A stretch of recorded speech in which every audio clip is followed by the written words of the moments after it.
Drinking water in New Zealand surveys show a spike in water contamination. People are said to be drinking more unclean water in the last year compared to 2 years ago. The Green Party is in part blaming dairy farmers. Joining me live from Wellington is Federated Farmers Chief Executive Connor English. Thanks for your time this morning. Are dairy farmers to blame? No, they're not.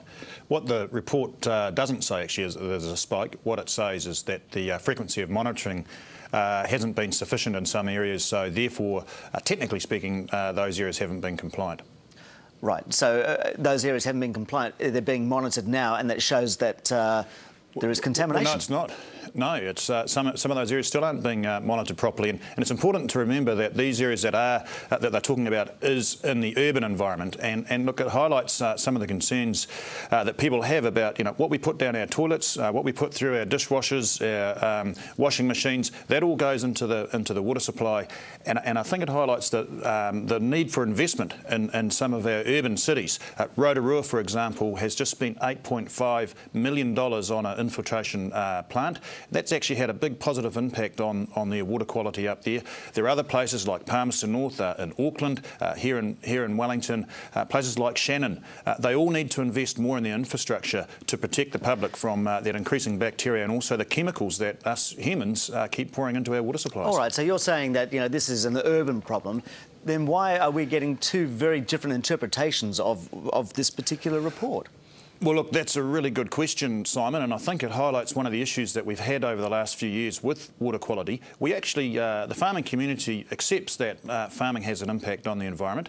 We take that very seriously, and we've invested enormous amounts of money in mitigating whatever our impacts are. But we want an open and honest discussion about water quality, and unfortunately, we haven't had that. When we look at Palmerston North, for example, the Manawatu River has been described as the worst river in the world. This report says that it's absolutely fine.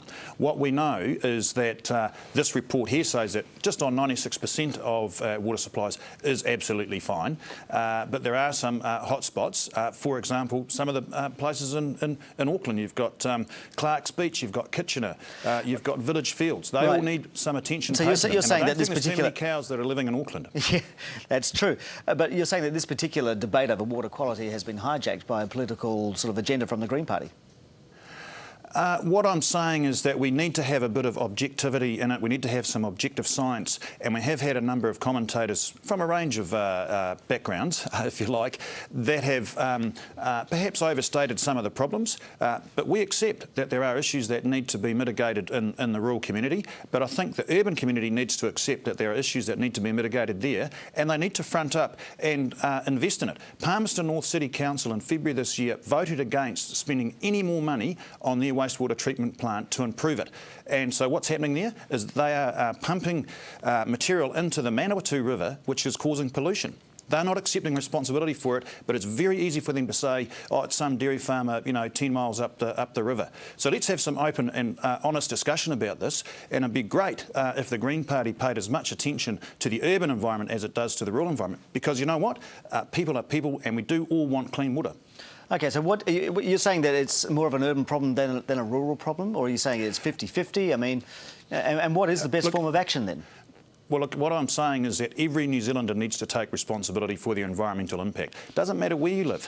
If you're washing the dishes this morning in a dishwasher, you're having an impact on the environment. Those soap suds that you're using in there, they're going down the drain and they're going into the water supplies. What are the households doing about it? What are we doing with our sewage? There's an enormous amount of all sorts of things goes into our sewage system.